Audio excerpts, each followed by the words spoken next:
விடுவதில்லை. யாக்கோபே, இஸ்ரவேலே, இவைகளை நினை, நீ என் தாசன். இஸ்ரவேலே, நீ என்னால் மறக்கப்படுவதில்லை. ஏசாயா 44:21. நம்மிடத்தில் பல காரியங்களை கர்த்தர் சொல்லும்போது மறந்து போகாதே இவைகளை நினை என்று சொல்கிறார். அதே நேரத்தில் அவரும் நம்மை எப்பொழுதும் தம்முடைய நினைவிலே வைத்திருக்கிறார். நீ என்னால் மறக்கப்படுவதில்லை என்று அன்போடு சொல்லுகிறார். நான் உன்னை சிருஷ்டித்து உருவாக்கினேன். நான் உன்னை தேடி வந்தேன். சிலுவை சுமந்த தோள்களிலே உன்னை சுமந்தேன். இரத்த கிரயம் செலுத்தி மீட்டேன். நீ என்னுடைய பிள்ளை, நீ என்னுடைய தாசன். நீ என்னால் மறக்கப்படுவதில்லை என்று சொல்லி தேற்றுகிறார். நான் உன்னை தாயின் வயிற்றிலே உருவாக்கும் முன்னே உன்னை அறிந்தேன். எரேமியா 1:5 என்று எரேமியாவை பார்த்து சொன்னார். பாருங்கள், நமக்கு குழந்தை பிறந்த பிறகுதான் அந்த குழந்தைக்கு பெயர் இடுகிறோம். ஆனால் கர்த்தரோ நாம் பிறப்பதற்கு முன்பாகவே நமக்கு பெயரிட்டு அழைக்கிறார். வேதம் சொல்லுகிறது, இருக்கிறவன் எவனும் தோன்றும் முன்னே பேரிடப்பட்டிருக்கிறான். பிரசங்கி 6:10. யோவான் ஞானஸ்நானன் பிறப்பதற்கு முன்பாகவே அவருடைய தகப்பனை பார்த்து, உன் மனைவியாக எலிசபெத்து உனக்கு ஒரு குமாரனை பெறுவாள். அவனுக்கு யோவான் என்று பேரிடுவாயாக. லூக்கா 1:13 என்று தேவன் அவரது தூதர் மூலமாக சொன்னார்.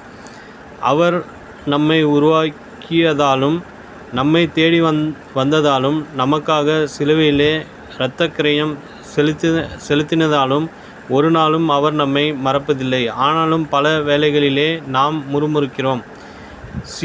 சீயோனோ, கர்த்தர் என்னை கைவிட்டார், ஆண்டவர் என்னை மறந்தார் என்று சொல்லுகிறாள்.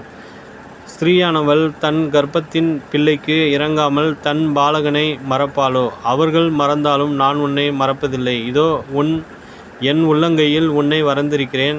உன் மதில்கள் எப்பொழுதும் என் முன் இருக்கிறது. ஏசா 49:14-15-16. ஆகவே சோர்ந்து போகாதேயுங்கள், அவர் நம்மை மறப்பதில்லை. மீண்டும் கர்த்தர் கேட்கிறார், ஒரு பெண் தன் ஆபரணத்தையும் ஒரு மணவாட்டி தன் ஆடைகளையும் மறப்பாளோ?